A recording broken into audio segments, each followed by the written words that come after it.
Good morning everyone.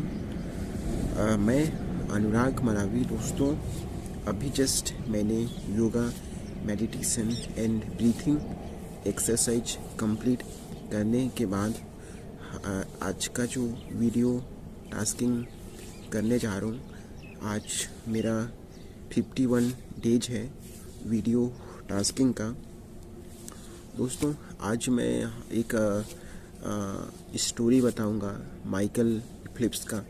आपने कहीं ना कहीं माइकल फिलिप्स के बारे में ज़रूर पढ़े होंगे या फिर कहीं वीडियोस या फिर उनकी स्टोरी आप कहीं ना कहीं पढ़े होंगे। दोस्तों,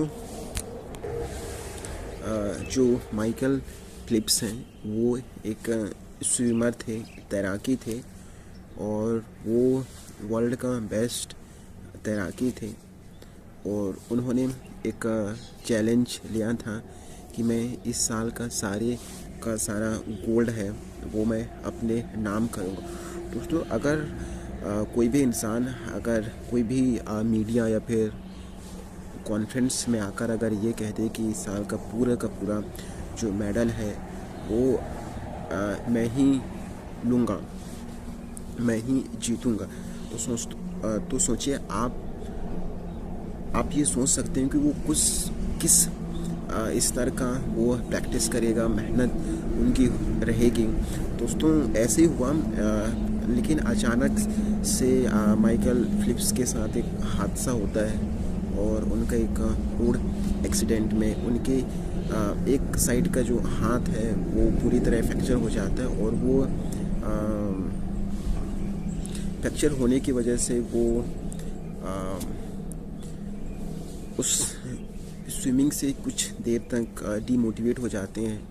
और जब वो हॉस्पिटल जाते हैं तो डॉक्टर ने उनको एक सलाह भी देते हैं कि आपको लगभग 5-6 महीने तक स्विमिंग नहीं करनी है।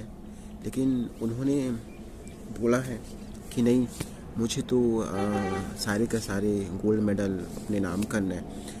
तो उन्होंने भगवान को शुक्रिया अदा करते हैं कि थैंक यू गॉड कि आपने मुझे एक मुसीबत आपने दिया, एक चैलेंज दिया मुझे, राइट। और हम लोग क्या होता है कि जब भी हमारे साथ कुछ ऐसे मुसीबत घटित होती हैं तो हम सोचते हैं कि ये सारी मुसीबत जो है भगवान ने हमें जानबूझकर दिया ताकि ये कुछ कर ना सके। दोस्तों, ऐसा नहीं है। जब भी हमारे साथ कुछ चैलेंजेस आते हैं, कुछ स्ट्रगल, कुछ ऑब्स्टिकल का अगर हम फेस करते हैं तो हमें वो चीज़ें मजबूत बनाने के लिए होता है। और माइकल फिलिप्स कई जो मोटिवेशन था उन्होंने कहीं बाहरी से मोटिवेशन नहीं ली, उन्होंने एक सेल्फ मोटिवेट लिया।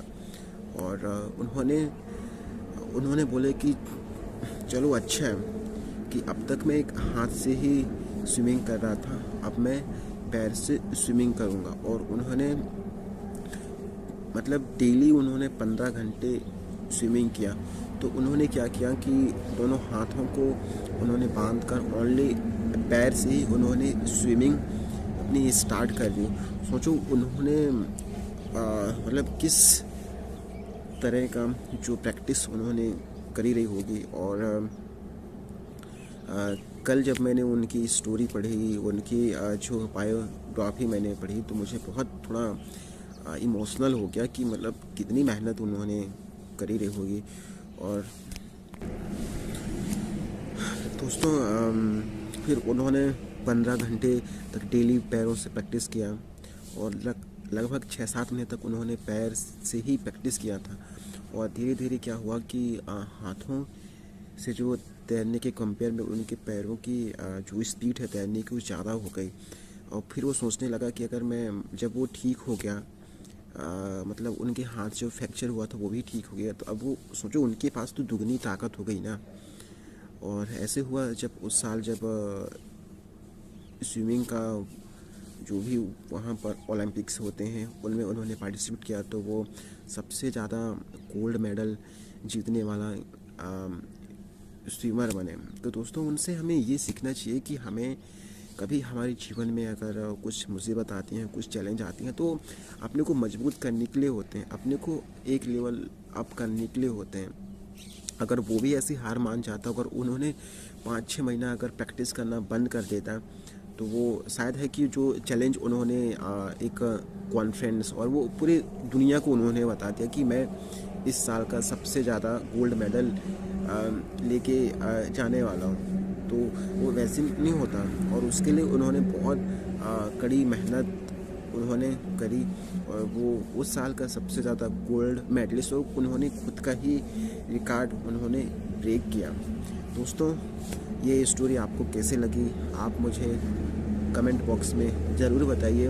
और जाते जाते आपसे गुजारिश है कि इस वीडियो को शेयर करिए ताकि मुझे और मोटिवेशन मिले, और मैं इसी तरह और भी एक मोटिवेशन स्टोरी हर दिन आपके साथ शेयर करूं, और अपने जो स्टैमरिंग है उसको ओवरकम कर सकूं। Thank you.